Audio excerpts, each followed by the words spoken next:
bundar, tingkat jorong. Tingkat bundar berfungsi sebagai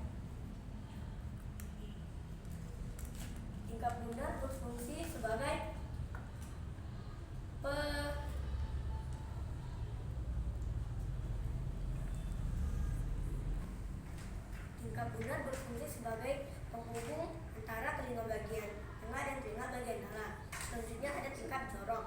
Tingkat jorong hampir sama dengan gendang telinga.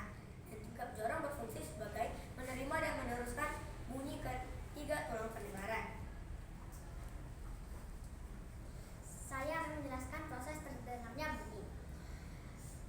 Getaran bunyi ditangkap oleh daun telinga. Lalu gelombang bunyi merambat ke liang telinga dan menggetarkan gendang telinga. Lalu gendang telinga meneruskan bunyi ke tiga tulang pendengaran. Tiga tulang pendengaran meneruskan bunyi ke rumah siput atau koklea. Lalu rumah siput atau koklea menerima dan meneruskan